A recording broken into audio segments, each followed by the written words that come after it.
Samajwadi party की मछली शहर विधायक रागिनी सोनकर ने कहा कि समाजवादी पार्टी ही एकमात्र ऐसी पार्टी है जिसने युवाओं को राजनीति में आगे बढ़ने का मौका दिया। विधायक रागिनी सोनकर ने कहा कि सपा के राष्ट्रीय अध्यक्ष अखिलेश ने अपने कार्यकाल में कई युवाओं को राजनीति में नेतृत्व का अवसर दिया, जिनमें मैं स्वयं शामिल हूं। गाजीपुर के सेदपुर से अंकित भारती और संभल से सांसद इकरा हसन जैसे कई युवा नेता सपा की पहचान बन चुके हैं। उन्होंने कहा कि अखिलेश यादव ने युवाओं को न सिर्फ राजनीति में आगे बढ़ाया बल्कि उन्हें लोकसभा और विधानसभा तक पहुंचाने का काम किया।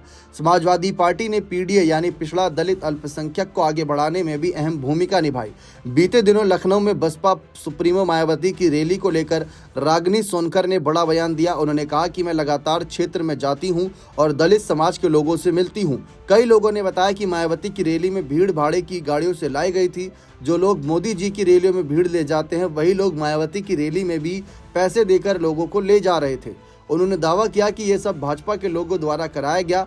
रागिनी सोनकर ने कहा कि ऐसी बातें सुनकर दलित समाज के लोग खुद आहत हैं। उन्होंने कहा कि आज अगर कोई दलितों, पिछड़ों और युवाओं के अधिकारों के लिए लड़ रहा है तो वह सिर्फ समाजवादी पार्टी अखिलेश यादव की है। रागिनी सोनकर ने कहा कि समाजवादी पार्टी ने हमेशा युवाओं, गरीबों और किसानों की आवाज को सदन में मजबूती से उठाया। उन्होंने कहा कि आज नौकरियां खत्म हो चुकी हैं, युवाओं को बंधुआ मजदूर की तरह 5,000, 10,000, 12,000 रुपए में काम करने को मजबूर होना पड़ रहा है। उन्होंने स्वास्थ्य सेवाओं की स्थिति पर चिंता व्यक्त करते हुए कहा कि अध्यापकों के लिए कैशलेस हेल्थ चेकअप सुविधा की मांग को भी सदन में मजबूती से रखा गया। लेकिन जिस तरीके से यहाँ पर रागिनी ने यह खुलासा किया कि मायावती की रैली में भीड़ बीजेपी के नेता जुटा रहे थे, ये बहुत बड़ा सवाल है, क्योंकि मायावती की पार्टी बीएसपी पर पहले ही आरोप लगते रहे हैं कि वो बीजेपी की बी टीम की तरह काम करती रही है। इस पर अखिलेश यादव, शिवपाल यादव, डिम्पल यादव, राहुल गांधी से लेकर तमाम बड़े दिग्गज नेताओं ने अपनी बात खुले तौर पर रखी है।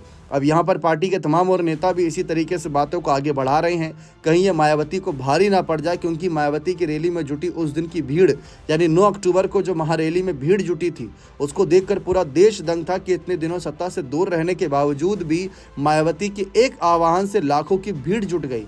लेकिन अगर यह हकीकत है कि बीजेपी ने वह भीड़ जुटाई तो सवालिया निशान यहाँ से पैदा होते हैं। बने रहें चैनल के साथ। बहुत बहुत शुक्रिया।